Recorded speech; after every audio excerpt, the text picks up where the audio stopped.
Hi parents, I'm sorry, my last video cut out, but I'm just going to stop it there because I could go on and on with all the things that we've been doing in class.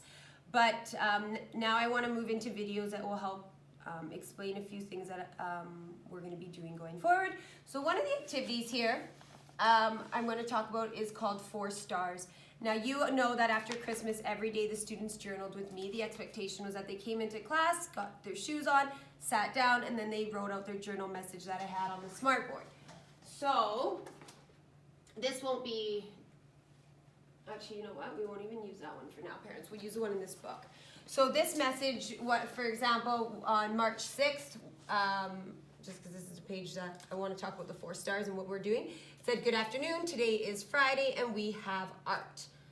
Good afternoon, today it is Monday and we have buddies, and so on and so forth. And every day they had a message. Today it is wacky Wednesday and chilly outside. Today it is cold and we will paint.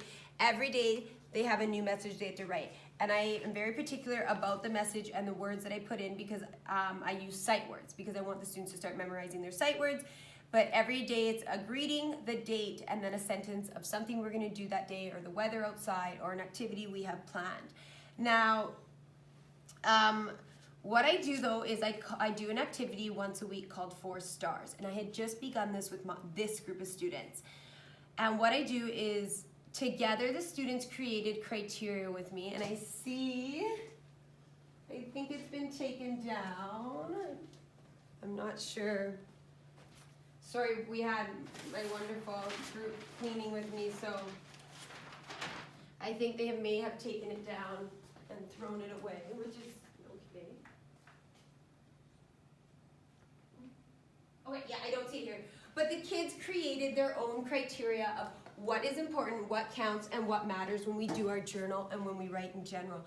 Now, based on their criteria was based on things that I've been saying to them all year long. So some of the things that they came up with, and this was their criteria, it's important to them, so I stayed out of it. Oh, someone's trying to get in. Some of the things that they had said, for example, and I think I took a picture of it, so maybe I have a screenshot somewhere, but we need to leave finger spaces. We need to start our sentences with an uppercase letter. We need to end with a period. One of the students said we need to form our letters that are small, tall, and letters that fall, because that had to do with proper formation. Some said we have to take our time. Some said that we need to have calm bodies. So it was kind of great to see that the students did both the physical and the emotional sides of my expectations when it came to writing. So they created their entire criteria. So what I do is I pick 4 different items from their list of criteria that they came up with, and they get a star if they were able to represent each one of those criteria. So for example, I had said and I don't do it every day, like I said, it's once a week, so they have to be doing it every day in their journal because they never know when I'm going to be giving the 4 stars. So I had done one on March 6th, and I had said, put a star by the date. So she had written the date, she put a star. Put a star beside, I think I said your best finger space. So your best finger space probably was, I think it was this one she had said, between is and Friday. Then I said put a finger, and this is self-assessment. The kids are assessing their own work, so it's really important. And then I said put a star beside a period. If they had included a period, they got to put a star. And then lastly, I said put a star beside the letter that you think you formed the best. And I believe, because I had reviewed it with each student after, they had to come to me in conference with me, and I think she said that the A was her best letter because the lines were diagonal. But this is the student I remember sitting down with. I could be wrong, but I think that's how that went. But anyways, the students had to explain to me what their best letter was and why. What's the reasoning for it? Was it a letter that fell and you dropped it down perfectly? Was it a G and you made a nice magic C? They had to give me a reason why.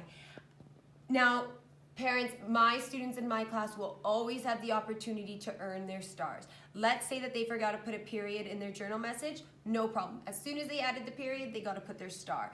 This is about helping students feel confident and successful. So if they forget something, no worries. It's just a simple reminder, and then they get their star. So that is what I mean when I'll put in our online learning. Do 4 stars for the day. If you don't have stars stickers, you could just draw in 4 stars with a gel pen or a marker or crayon.